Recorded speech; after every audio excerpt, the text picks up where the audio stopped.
In the heart of North Carolina, Kay Gibbons captures the essence of Southern life with her deft portrayals of complex characters navigating love, loss, and resilience. Her words wrap around me like a delicate shawl, comforting and challenging me simultaneously. I stand in awe of her ability to infuse humor amidst the struggles, reminding me that life's messiness can be beautiful. If only I could embody that spirit of joy with such eloquence.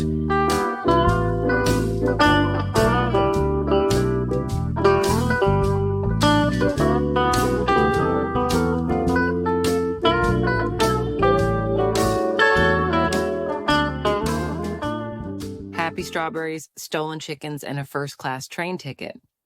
I pulled out the kitchen chair, its vinyl-covered upholstery bright white, with what could only be described as cheerfully happy strawberries, a burst of color against the mellow tones of the room. As I sank into the chair's embrace, I took in the kitchen, a veritable casserole of the past several decades. The linoleum floor was a patchwork of checkered boxes in blue and yellow, lovingly set in place by years and years of floor wax that made it gleam like a sun-kissed memory.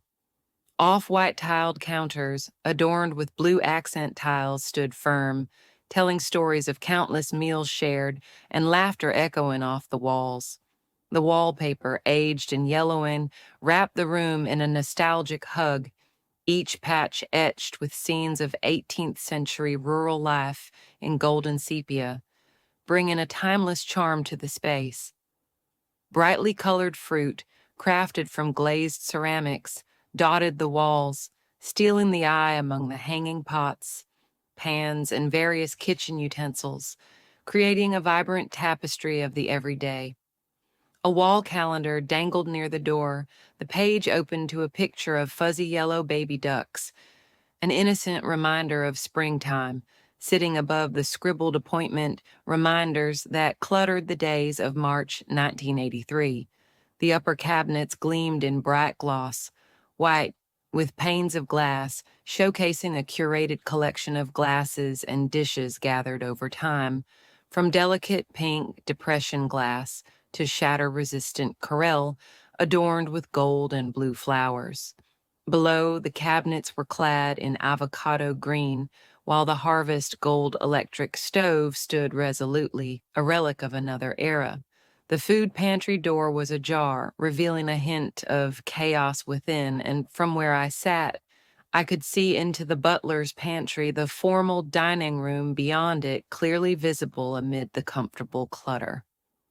The only new appliances gracing the kitchen were a side-by-side shiny stainless steel Frigidaire humming gently, its vibration a calm solace amid the nostalgia, and the coffee maker dutifully brewing the third pot for the day, a ritual that filled the air with the rich scent of comfort. Leslie, always the jovial friend, was busy sweetening her fresh cup of coffee. With a playful spoonful of sugar, she flashed her disarming grin and said, "You need your roots done." I couldn't help it. With a roll of my eyes, I stuck out my tongue in childish cheekiness, a response as instinctual as breathing. My hairdresser canceled my appointment yesterday. I let the words linger in the air, a pregnant pause, before adding with a grin, "She doesn't like the rain." A laugh bubbled up, filling the kitchen with warmth, a momentary reminder that despite the shadows lurking outside, here in this kitchen life was still rich and vibrant.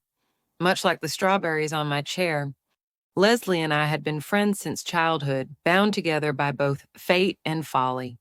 Though her house sat so close across the road, the drive from the main road to my front porch stretched a daunting mile and a half, with another half-mile separating her home from the road. To our little legs, 2 long miles felt like traversing a great adventure, yet we sprinted with excitement, hearts racing as laughter echoed through the air. All of this seemed to change when Santa Claus delivered our bright pink bicycles with banana seats, chiming bells that sang as we sped along, silver streamers glinting like little fairies on the handlebars, and a white basket ready to hold our dreams. Those rides transformed our childhood expedition, allowing us to glide effortlessly between our homes, the distance shrinking into a mere backdrop of summer adventures. Leslie's house, a charming remnant of a bygone era, stood proudly on a portion of the Beaumont land that had been divided and sold in patches during the 1920s. This now white-painted structure radiated warmth and simple grace, embodying Southern Gothic charm in a way that felt both inviting and familiar. Its gray clapboard siding had weathered countless seasons, each mark a testament etched in the wood, whispering stories of storms, weathered and sun-drenched, afternoons spent in carefree play. The two-story home wore its age like a proud badge, the wide, inviting porch wrapping around its facade like a loving hug, a place where secrets were shared and dreams took flight. The steep gabled roof soared above, its gentle decline adorned with dormer windows that blinked sleepily at the world, as if inviting curious gazes to peer into our shared experiences. The front door, framed by peeling white paint that told tales of time's gentle passage, swung open to reveal a world rich in laughter tinged with heart-wrenching memories. Each creak of that door, a familiar song of welcome. Outside, the landscape unfurled like a tapestry woven with wildflowers and tall grasses that dance with the slightest breeze, while an ancient oak tree spread its gnarled limbs overhead, casting playful shadows upon the time-worn wooden floors of the porch. It stood as a sentinel, keeper of the whispers of childhood dreams shared under the watchful eyes of a starry sky, a true testament to the bond of friendship forged within those walls. With the arrival of spring each year, my heart swelled with the anticipation of Easter. The air buzzed with excitement as white lilies began to bloom, and brightly colored eggs adorned our thoughts, though the charm of chocolate bunnies felt as fleeting as the afternoon sun. Despite the spectacle that began each week before Easter, I often found myself yearning for something more, a craving for the kind of magic we imagined would be conjured in the days leading up to that sacred holiday. Leslie's mother, affectionately known as Mama Udine, was a cheerful yet eccentric woman, even by the low country standards. With a round, smiling face framed by tightly permed hair, she exuded a welcoming warmth that enveloped everyone who crossed her threshold. Almost always she offered a plate of warm cookies, their sweet aroma mingling with the stories that floated through the air, creating an atmosphere heavy with comfort and familiarity. Beneath her cheerful demeanor, Mama Udine considered the surrounding wetlands, the pines and live oaks, and the frequently dark, stormy skies of spring to lack the cheerfulness she yearned for. Inspired by the colorful homes of Rainbow Row, she transformed her home each spring by painting it in soft, pastel shades, blooming like the flowers that began to adorn the landscape. Her artistic choices turned the house into a joyful backdrop every Easter Sunday, where the Southern Baptist sunrise service welcomed the light of dawn. Mama Udine's culinary delights filled the tables for the picnic, fried chicken served proudly alongside vibrant Jell-O molds, each dish a testament to her whimsical spirit. The day culminated in a joyous egg hunt, where the eggs were dyed to match the pastel hues of the house, blending seamlessly with the vibrant atmosphere around us. Children dashed from flower to flower, their laughter ringing in the air like delicate chimes, uncovering treasures hidden within the sprawling gardens, a ritual that symbolized not just the joys of Easter, but the deep-rooted connections of family and friendship that thrive within our lives. In that convergence of tradition, memory, and the embrace of a childhood home, Leslie's house became a symbol of all that was good, sweet, and cherished, a canvas alive with the heartbeat of our shared history. Leslie and I were inseparable in those early years, two wild spirits roaming a once grand plantation that whispered stories of glory and decay. Almost every day was a new adventure.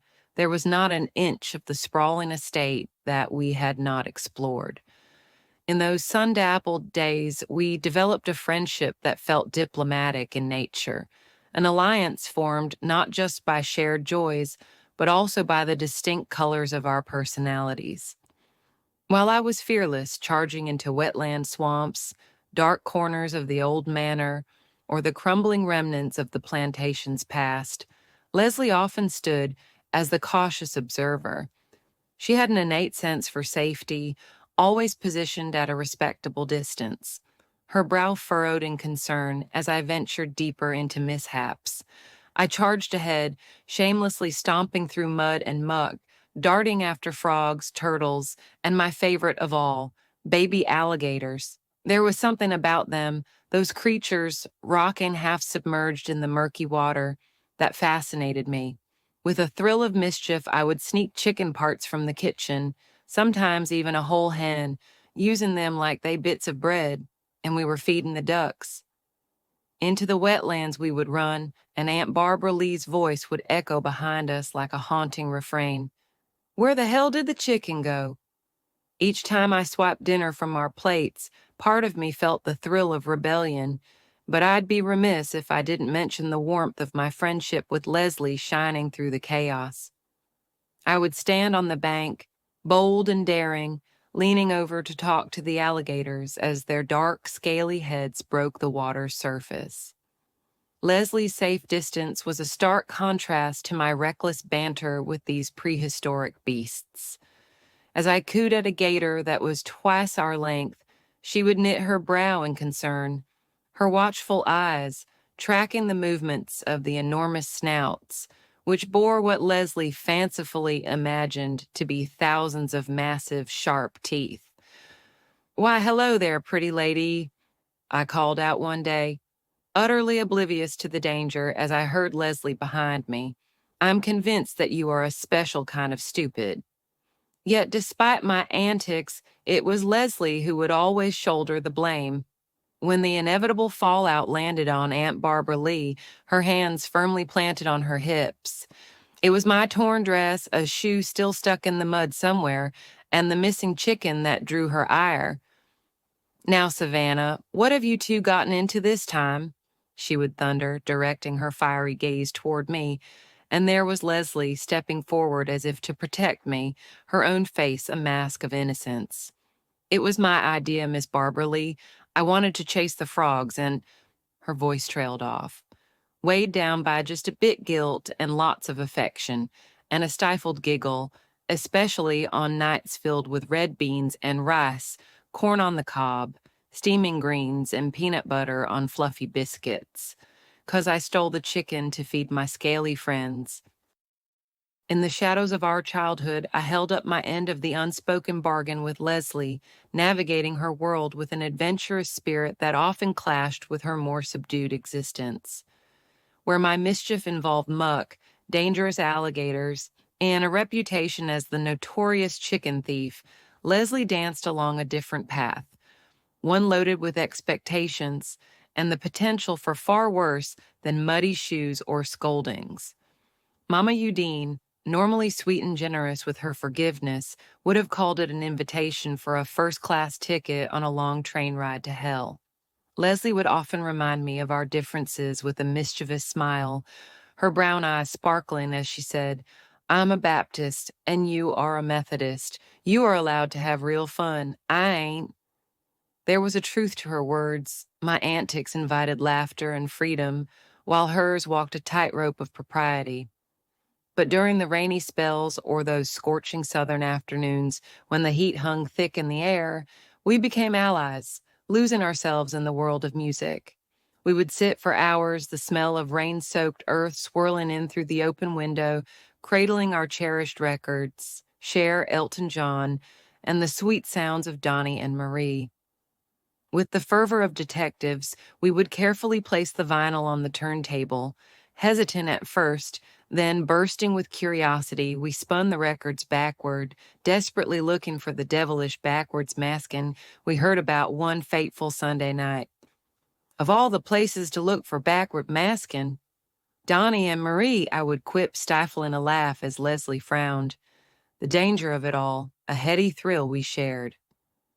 As those vibrant melodies twirled around us, we watched the shows that filled our evenings. Cher's shimmering gowns, the charmingly wholesome Donnie and Marie, and on special occasions the rhythmic genius of Soul Train. We danced until exhaustion befell us, giggling as we flopped onto the floor, our bodies spent.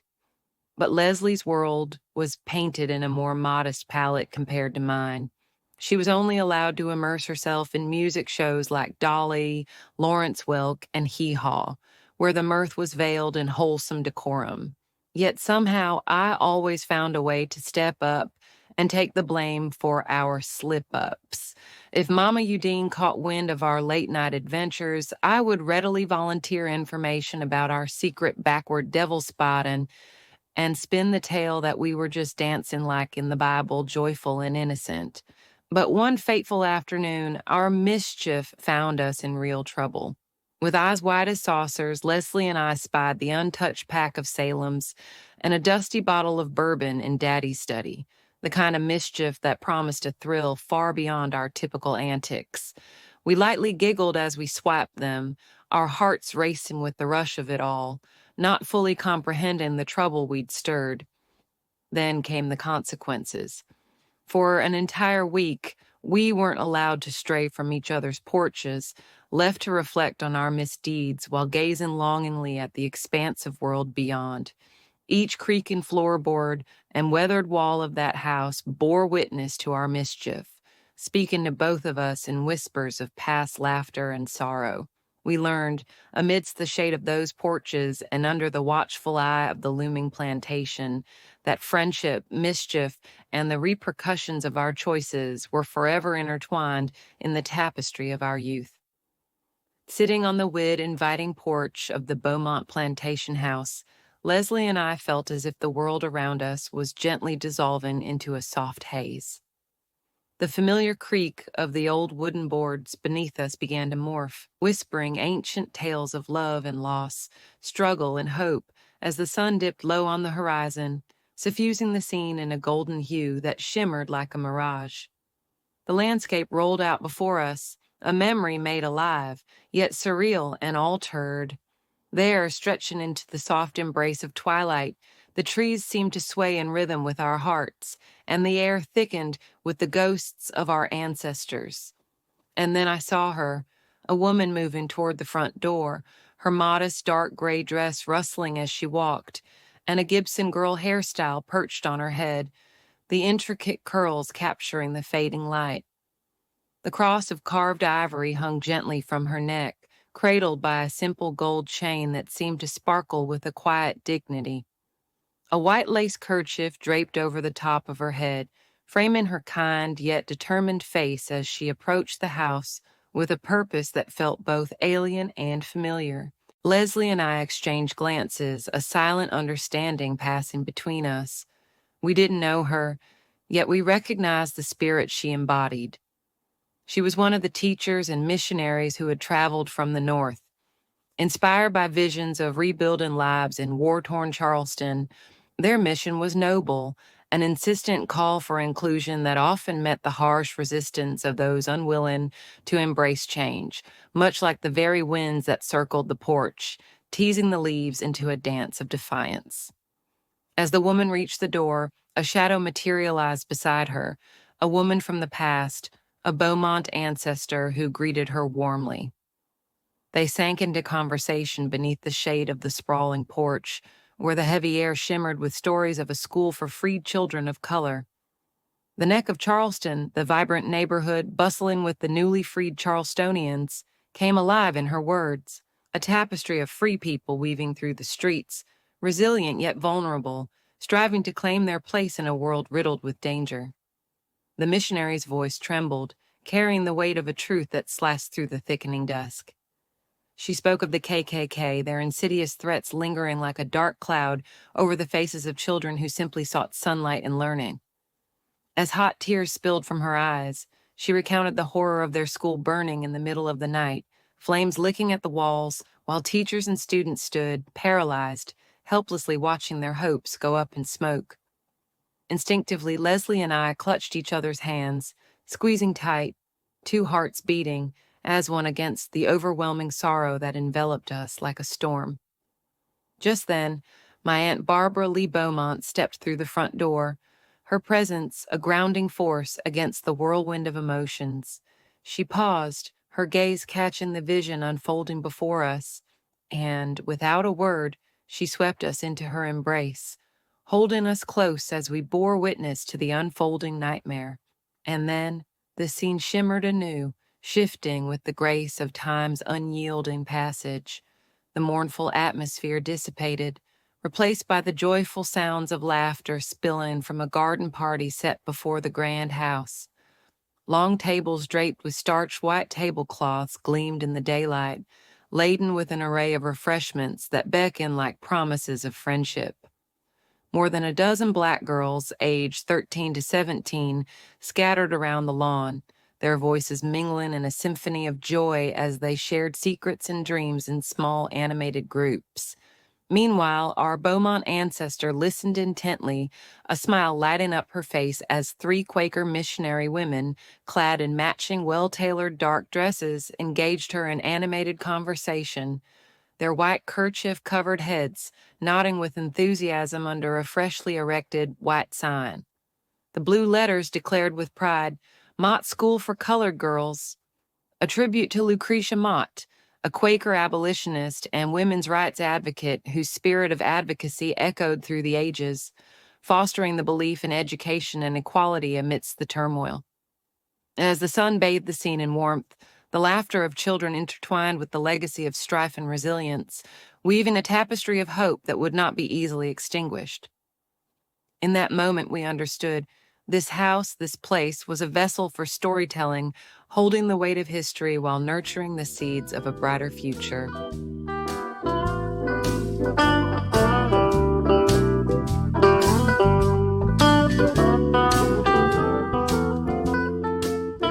Oh, my dear friends, I implore you, in the name of all the restless voices simmering inside Mrs. Beaumont's neurotic mind, click that subscribe button and give that little bell a gentle jingle.